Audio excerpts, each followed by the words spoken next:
ദിയക്ക് എപ്പോഴും ദിയ ഒരു മുതലാളി, നമ്മൾ എന്ന് വെച്ചാൽ പണ്ടത്തെ ജന്മിമാരുടെ ഒരു മെന്റാലിറ്റി ആണ് ദിയക്ക്. നമ്മൾ ജാതി വ്യത്യാസം ദിയക്ക് ഉണ്ട്. ദിയയുടെ സ്ഥാപനത്തിൽ ഇവർ ജോലി ചെയ്യുന്നു, അപ്പൊ ദിയയല്ലേ ഇവരുടെ മുതലാളി.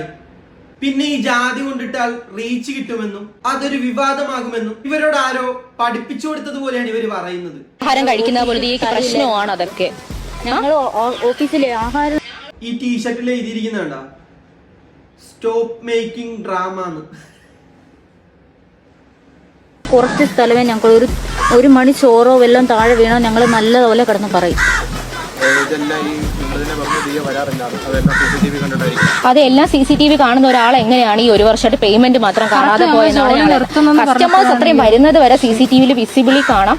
ദിയയുടെ റീസെന്റ് ഉള്ള സ്റ്റോറീസ് ഒക്കെ പരിശോധിക്കുകയാണെങ്കിൽ ദിയ ഹാപ്പി കസ്റ്റമേഴ്സ് എന്ന് പറഞ്ഞ കസ്റ്റമറൊക്കെ നമ്മുടെ ഷോപ്പിൽ തിങ്ങി നെരുങ്ങിയിരിക്കുന്നതിന്റെ ഒക്കെ സ്റ്റാറ്റസ് ഇടാറുണ്ട്. ഇവർക്ക് ഓസ്കാർ കിട്ടണ്ടായിരുന്നു. ഇത് ദിയ കാരണം ഇപ്പൊ നഷ്ടപ്പെടുമോന്നാണ് ഇവരുടെ പേടി. ദിയയുടെ സ്ഥാപനത്തിൽ വർക്ക് ചെയ്യുന്ന ഇവർ അവരുടെ സ്ഥാപനത്തിൽ നിന്നും ഫണ്ട് അടിച്ചോണ്ട് പോയിട്ടാണ് ഇങ്ങനെ ക്യാമറയ്ക്ക് മുന്നിൽ വന്ന് നിന്ന് ന്യായം പറയുന്നത്. ഇപ്പൊ എന്റെയോ നിങ്ങളുടെ സ്ഥാപനത്തിൽ നിന്നും ഇങ്ങനെ പൈസ അടിച്ചോണ്ട് പോയാൽ നിങ്ങൾ എന്ത് ചെയ്യും ഒന്ന് പറഞ്ഞു. ഒരു പ്രശ്നം ഉണ്ടാകുമ്പോൾ ജാതി മതത്തിന്റെ കാര്യം പറയുന്നവരെ പ്രത്യേകിച്ച് എടുത്ത് സൂക്ഷിക്കണം. ഇതൊക്കെ പറയുന്നതിന് മുന്നേ നിങ്ങൾ ചെയ്യേണ്ട ഒരു കാര്യം എന്താണെന്ന് അറിയാം. ഈ അടിച്ചോണ്ട് പോയ കാശുണ്ടല്ലോ അത് ആദ്യമേ കൊണ്ട് തിരിച്ചു കൊടുക്കും. എന്നിട്ട് മൈക്കിന്റെ മുന്നിൽ വന്നിരുന്നിട്ട് കൊണവണ അടിച്ചിട്ട് പോകും. കേട്ടാ